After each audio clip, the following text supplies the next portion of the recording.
Hello guys, কিছুদিন আগে আমি তোমাদের সাথে পিকনিকের একটা ভিডিও শেয়ার করেছিলাম।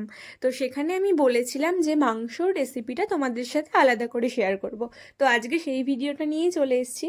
তো এখানে কিছুটা মাংস প্রথমে ভালো করে ধুয়ে নেওয়া হয়েছে এবং তার মধ্যে দই, লবণ এবং সর্ষের তেল এবং হলুদ দিয়ে ভালো করে ম্যারিনেট করে নিয়েছি।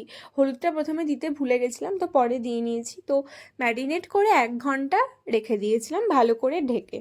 তোমরা ওভারনাইটও রাখতে পারো, তাতে খুব ভালো টেস্ট আসে। মাংসের সাথে দইয়ের কম্বিনেশনটা খুব ভালো যায়, আমার আমার তো তাই মনে হয়।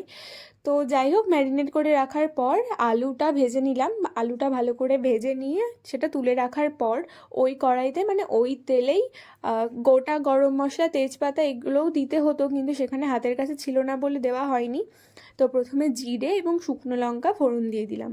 তারপর একটা পরিমাণ মতন পেঁয়াজটা ভালো করে ভেজে নিয়ে যতক্ষণ না বাদামি বাদামি হয়ে যায় ততক্ষণ ভেজে তারপরে কিছুটা টমেটো দিয়ে নেওয়া হলো। সেটাও ভালো করে কিছুক্ষণ ভেজে নিয়ে একটা পেস্ট মশলা, যেমন কাঁচা লঙ্কা, আদা রসুন পেস্ট, জিরে, শুকনো লঙ্কা ইত্যাদি ভালো করে পেস্ট করে রাখা হয়েছিল, তো সেই পেস্ট করে রাখা মশলাটা এর মধ্যে দিয়ে ভালো করে কষিয়ে নেওয়া হলো। এবং তারপর ওই ম্যারিনেট করে রাখা মাংসটা এর মধ্যে দিয়ে কিছুক্ষণ কষিয়ে তারপর একটু জল দিয়ে ভালো করে যখন মাংসটা সিদ্ধ হয়ে গেল তখনই মাংস রান্নাটা কমপ্লিট হয়ে গেল। তো তোমরা বলো যে রেসিপিটা কেমন লাগলো।